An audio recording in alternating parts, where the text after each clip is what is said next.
নমস্কার, সংস্কৃত ব্যাকরণ গঙ্গা চ্যানেলে আপনাদের সকলকে স্বাগত জানাই। আজ আমরা বালক ও এই শব্দের চতুর্থী বিভক্তি এবং পঞ্চমী বিভক্তি যে প্রক্রিয়াগুলি কিভাবে এই রূপটি সিদ্ধ হচ্ছে, যে বালক ও এই শব্দ থেকে বালকায় বা বালকেভ্য ইত্যাদি যে রূপগুলি চতুর্থী বিভক্তিতে এবং পঞ্চমী বিভক্তিতে, তো সেই রূপের প্রক্রিয়াগুলি আজকে আমরা জেনে নেব। আগের ভিডিওতে আমরা বালক ও শব্দের প্রথমা বিভক্তি, দ্বিতীয়া, তৃতীয়া রূপগুলি দেখে এসেছি। বালকঃ, বালকৌ, বালকাহা, বালকম, বালকৌ, বালকান, বালকেন, বালকাভ্যাম, বালকৈহি। এই তৃতীয়া বিভক্তি রূপ পর্যন্ত দেখেছি। যে আজকে আমরা বালকায়, বালকাভ্যাম, বালকেভ্য, তারপরে চতুর্থী বিভক্তি আর পঞ্চমী বিভক্তি হচ্ছে বালকাত, বালকাভ্যাম, বালকেভ্য, এই রূপগুলি আমরা আজকে দেখে নেব। তো যারা আগের ভিডিওটি দেখেননি অবশ্যই দেখে নেবেন, আর ভিডিও ভালো লাগলে বন্ধুদের মধ্যে অবশ্যই শেয়ার করবেন, আর লাইক কমেন্ট করতে ভুলবেন না। তো আজকে শুরু করি আমরা। প্রথমে আমরা বালক এই শব্দটি নেব এবং অর্থগত ধাতুর প্রত্যয় প্রাতিপদিকম এই সূত্রের অনুসারে আমরা এই বালক শব্দটিকে, মানে এই সূত্রের সাহায্যে আমরা বালক শব্দটিকে প্রাতিপদিক সংজ্ঞা করব। কারণ বালক একটি অর্থবহ শব্দ এবং এটি ধাতু নয় এবং প্রত্যয়ও নয়, সেই জন্য এটি প্রাতিপদিক সংজ্ঞা হবে। এবং গ্যাপ প্রাতিপদিকাতের অধিকারে সৌজস মোট ষষ্ঠা ভ্যাম ভিস গে ভ্যাম ভস গসি ভ্যাম ভস গস সাম গস সুপ, এই সূত্রের অনুসারে আমাদের 21টি সুপ প্রত্যয়ের প্রাপ্তি হয়ে যাবে। এর যেগুলি সু ও যশ, অম ওট সস, টাপ ভ্যাম ভিস, এবং চতুর্থী বিভক্তিতে গে ভ্যাম ভস এবং পঞ্চমীতে হচ্ছে গসি ভ্যাম ভস। তো এই আমাদের প্রত্যয়ের দরকার, কিন্তু এই সূত্রের অনুসারে সৌজস ইত্যাদি এই সূত্রের অনুসারে 21টি সুপ্রত্যয়ের প্রাপ্তি হয়ে যাবে। কিন্তু আমাদের যেহেতু 21টি সুপ্রত্যয়ের প্রাপ্তি দরকার নেই, আমাদের চতুর্থী বিভক্তি রূপ বানানোর জন্য গে ভ্যাম ভস এই প্রত্যয়েরই দরকার। সেই জন্য আমাদের প্রথমে বিভক্তিশ্চ সূত্রানুসারে বিভক্তি সংজ্ঞা করতে হবে। বিভক্তি সংজ্ঞা হয়ে যাওয়ার পর যেহেতু আমাদের চতুর্থী বিভক্তি, সেই জন্য চতুর্থী সম্প্রদানের সূত্রানুসারে এখানে চতুর্থী বিভক্তি হবে। এরপর আমাদের তো চতুর্থী বিভক্তিতে 3টি প্রত্যয় গে ভ্যাম ভস এটি প্রাপ্তি হয়ে গেল, কিন্তু আমাদের এখানে এক বচনের রূপ বানাতে হবে। তো সেই জন্য সুপহ সূত্রানুসারে এখানে বচন সংজ্ঞা হয়ে যাওয়ার পর দে কর দ্বিবচনৈক বচনে এই সূত্রানুসারে এখানে দ্বিত্ব অর্থে দ্বিবচন আর একত্ব অর্থে এক বচন হয়। তো আমাদের যেহেতু এখানে এক বচনের রূপ সিদ্ধ করব আমরা, সেই জন্য এখানে একত্ব অর্থে এক বচন অর্থাৎ গে এই প্রত্যয় প্রাপ্তি হয়ে যাবে। এরপরে আমাদের বালক ও গে এই রূপ পর্যন্ত আমাদের সিদ্ধ হয়ে গেল। এর পরের প্রক্রিয়া হচ্ছে যে গে এখানে গ আছে, তো এই গটি লসক্য তদ্ধিতের সূত্রানুসারে ইৎ সঞ্জ্ঞা হয়ে যাবে গয়ের। কারণ এখানে বলা হয়েছে যে ল তালবেশ এবং ক বর্গের লোপ ইৎ সঞ্জ্ঞা হবে, কিন্তু যদি এটি তদ্ধিত না হয়। এটা তো তদ্ধিত নয়, এটা সুপ বিভক্তির প্রত্যয়, তো সেই জন্য এটি এটি ক বর্গের মধ্যে পড়ছে, অর্থাৎ ক খ গ ঘ ঙ। তো এই ক বর্গের মধ্যে পড়ার জন্য এখানে লসক্য তদ্ধিতের সূত্রানুসারে ইৎ সঞ্জ্ঞা হয়ে যাবে এবং তস্য লোপ সূত্রানুসারে লোপ হয়ে যাবে। এরপরে এ অবশিষ্ট থাকলো বালক এ। এরপরে আমাদের এখানে গের জহ এই সূত্রটির জন্য, এটি যেহেতু অঙ্গের অধিকারে থাকার জন্য যস্মাৎ প্রত্যয়বিধি তদাদি প্রত্যয় অঙ্গ এই সূত্রের সহায়তা নিতে হবে, কারণ এর সাহায্যে আমরা এই বালক শব্দটিকে অঙ্গ সংজ্ঞা করব। আর এই সূত্রে বলা হয়েছে যে যার দ্বারা যস্মাৎ, যার দ্বারা প্রত্যয় বিধান হয় প্রত্যয়, সেই প্রত্যয় পরে থাকলে এই তদাদি সেই প্রত্যয় আদি অর্থাৎ প্রকৃতির অঙ্গম মানে অঙ্গ সংজ্ঞা হয়। তো সেই জন্য এখানে গে এই প্রত্যয়টি পরে থাকার জন্য এখানে বালক শব্দের অঙ্গ সংজ্ঞা হয়ে যাবে। এরপরে গের যশ সূত্রটি প্রাপ্তি হবে। এই সূত্রের অর্থ হচ্ছে হর্ষ অকারান্ত অঙ্গের পর গে স্থানে জ আদেশ হয়, অর্থাৎ এই যে বালক শব্দটি অকারান্ত শব্দ, আর অ হচ্ছে হর্ষ অ মানে আ নয়, হর্ষ অকারান্ত শব্দ, সেই জন্য এখানে আর পরে এই গে আছে, তো সেই জন্য এই গে স্থানে জ আদেশ হয়ে যাবে। বাট এখানে আমাদের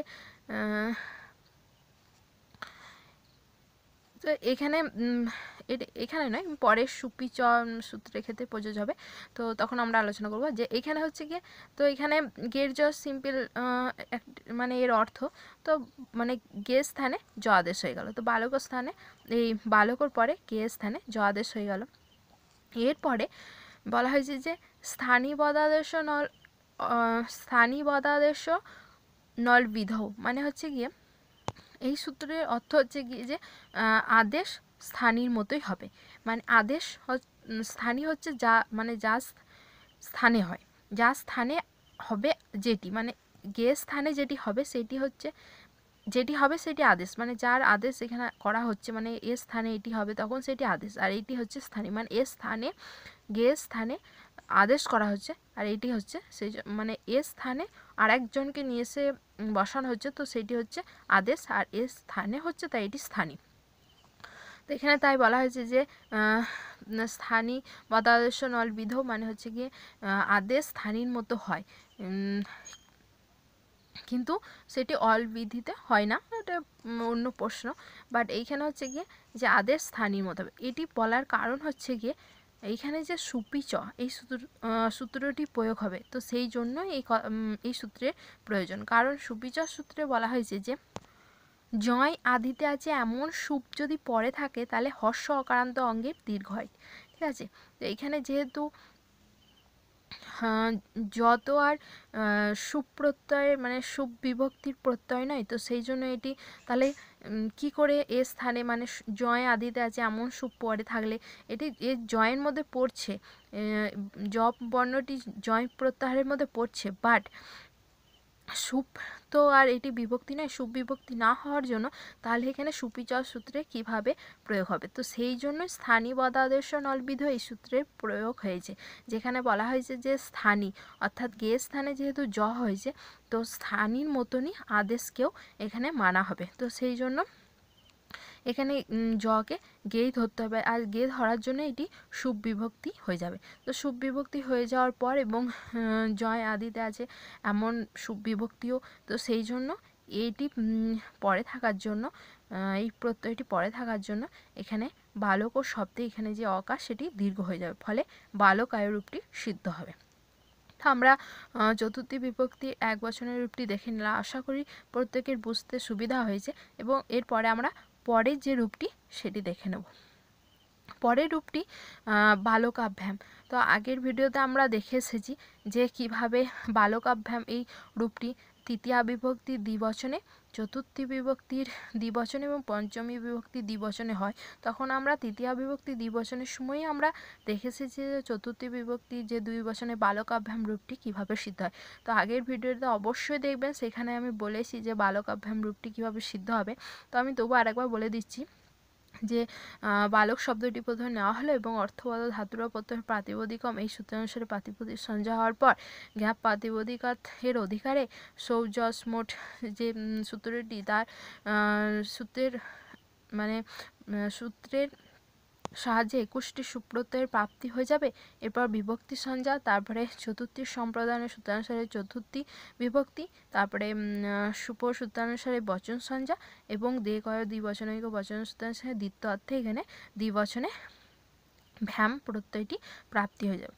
এরপর সুপি চ সূত্রটি অঙ্গের অধিকারে থাকার জন্য যস্মাৎ প্রত্যয়বিধি স্তদাদি প্রত্যয় অঙ্গম এই সূত্রানুসারে এখানে অঙ্গ সঞ্জা হবে, এবং সুপি চ সূত্রটি প্রয়োগ হয়ে এখানে বালকাভ্যাম রূপটি হবে, কারণ এখানে যে ভ বর্ণটি সেটি জয় প্রত্যাহারের মধ্যে পড়ছে, আর এটি সুপ বিভক্তির প্রত্যয় হওয়ার জন্য, এবং বালক শব্দটি অকার হর্ষ অকারান্ত শব্দ হওয়ার জন্য এখানে বালক শব্দের যে অ সেটি অর্থাৎ দীর্ঘ হয়ে যাবে, তো তার ফলে বালকাভ্যাম রূপটি সিদ্ধ হবে। এরপরে আমরা যে চতুর্থী বিভক্তির যে বহুবচনের রূপ সেই রূপটি আমরা দেখে নেব। তো এখানে চতুর্থী বিভক্তির বহুবচনের রূপের সাথে আমরা পঞ্চমী বিভক্তির বহুবচনের যে রূপটি বালকে ভ একই, তো সেই আমরা একসাথেই দেখে নেব। তো এখানে সে প্রথম 6 স্টেপে একই, যে প্রথমে অর্থগত ধাতুর প্রত্যয় প্রাতিপদিকম সূত্রানুসারে প্রাতিপদিক সঞ্জা হবে, এবং জ্ঞাপ প্রাতিপদিকারের অধিকারে সৌজস মোট ষষ্ঠাভ্যাম ভিস গে ভ্যাম ভস গসি ভ্যাম ভস গস্য সাম গস্যু।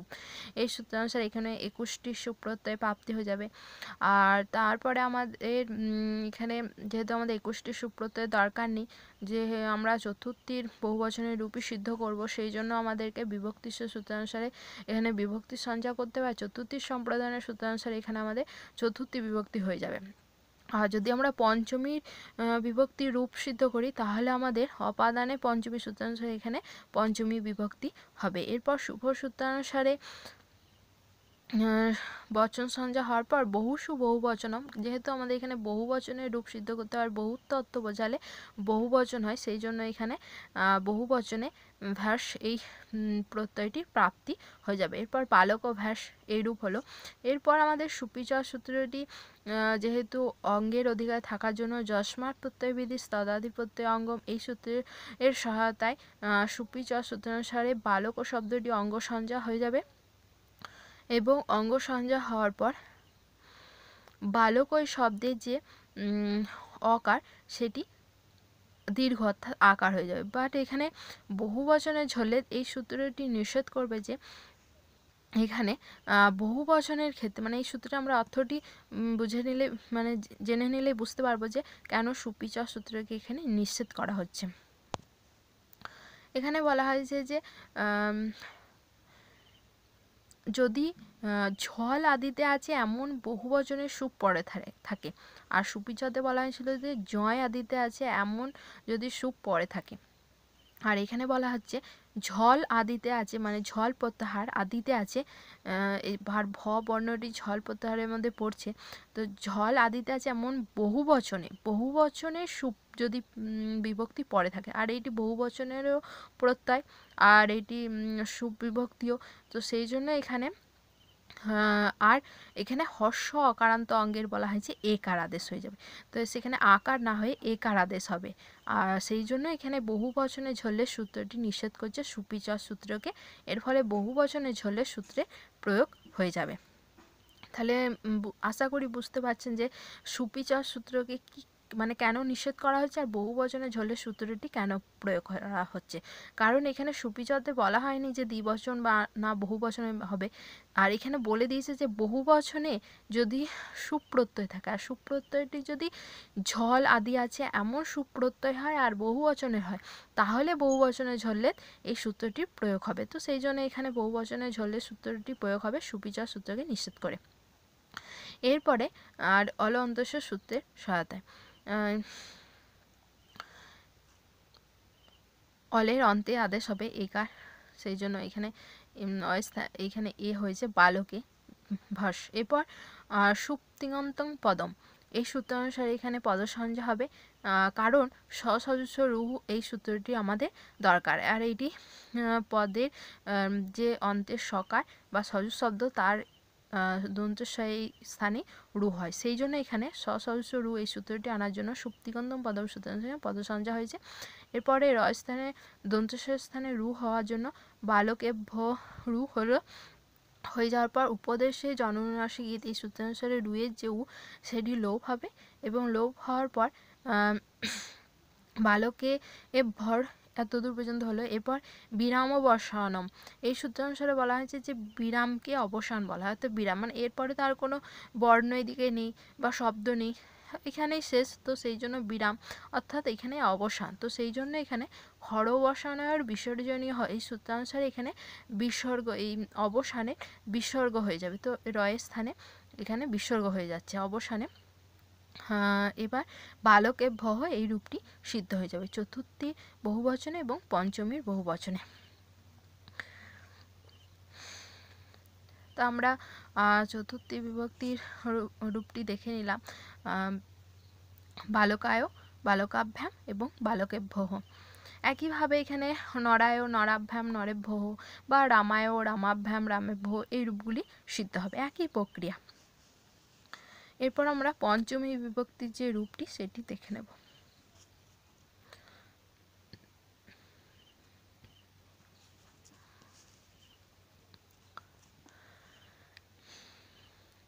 প্রথমে 6 স্টেপ একই, বালক শব্দের পর অর্থবোধক ধাতুর প্রত্যয় সূত্রানুসারে এখানে প্রাতিপদিক সঞ্জ্ঞা হওয়ার পর যে 21টি সুপ প্রত্যয়ের প্রাপ্তি হবে, তারপর বিভক্তি সঞ্জ্ঞা হবে, তারপর অপাদানে পঞ্চমী সূত্রানুসারে পঞ্চমী বিভক্তিতে এবং যে 3টি প্রত্যয় সেটি প্রাপ্তি হবে, গসি, ভ্যাম, ভস।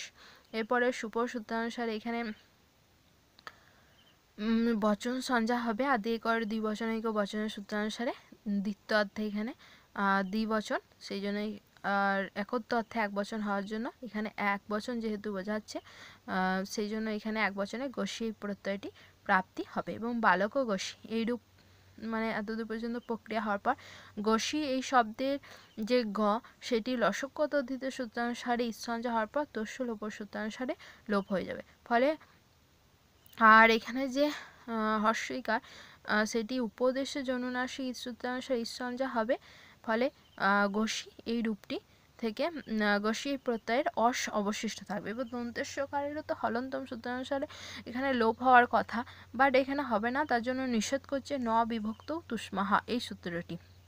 আমরা আগে দেখেছি যে দ্বিতীয় বিভক্তি এক বচনে এর যে সুপ বিভক্তি প্রত্যয় সেখানে মকারে ইৎসঞ্জ্ঞা হয়নি, তারপরে ভ্যাম, তারপরে ভিষ, তারপরে ভস, এই ভস এই প্রত্যয়েরও এখানে দন্তস্বকারে ইৎসঞ্জ্ঞা হয়নি। কারণটি হচ্ছে যে ন বিভক্ত তুষ্মা এই সূত্রটি। এখানে বলা হয়েছে যে বিভক্তি যে তু বর্গ, তু অর্থাৎ ত বর্গ, ত থ দ ধ ন আর দন্তস্ব এবং ম এর লোপ হয় না, তো সেই জন্য এখানে দন্তস্ব থাকার জন্য ন বিভক্ত তুষ্মা সূত্রানুসারে এখানে লোপ হবে না। হলন্তম সূত্রানুসারে কিন্তু অন্তে যে হল তার সেই বর্ণের ইৎসঞ্জ্ঞা হয়ে যায়, বাট হলন্তম সূত্রকে নিষেধ করে ন বিভক্ত তুষ্মা সূত্রটি বলবে যে এখানে বিভক্তি তবর্গ দন্তস্ব এবং মকারে লোপ হয় না।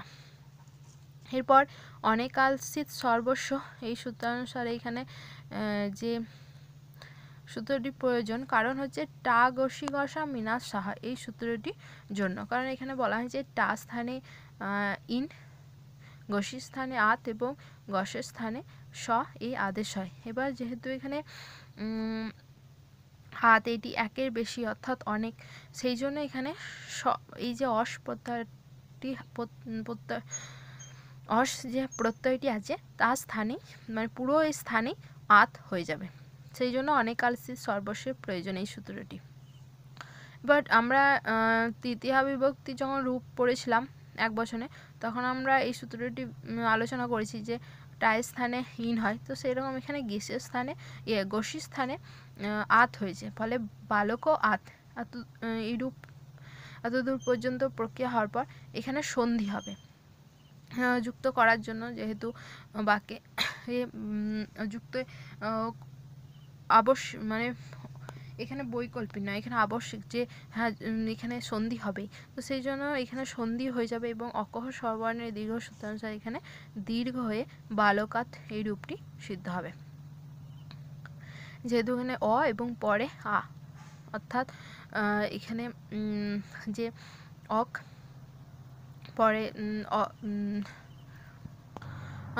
অকহ স্বরবর্ণের দীর্ঘ সূত্রটি বলছে যে অকের পরে মানে এখানে অ তো আছে, তো অকের পরে যদি অচ মানে স্ববর্ণ অচ পরে থাকে, স্ববর্ণ অচ হতে হবে, সেই জন্য এখানে অ এর পরে স্ববর্ণ আ আছে, তো সেই জন্য অকের পরে যদি স্ববর্ণ অচ থাকে তাহলে পূর্বে ও পরের স্থানে দীর্ঘ এক আদেশ হয়, তো এই জন্য এখানে অকের পর স্ববর্ণ আছে অর্থাৎ অয়ের স্ববর্ণ আ আছে, তো সেই জন্য এখানে অক স্ববর্ণের দীর্ঘ সূত্রানুসারে এখানে বালঘাত হবে।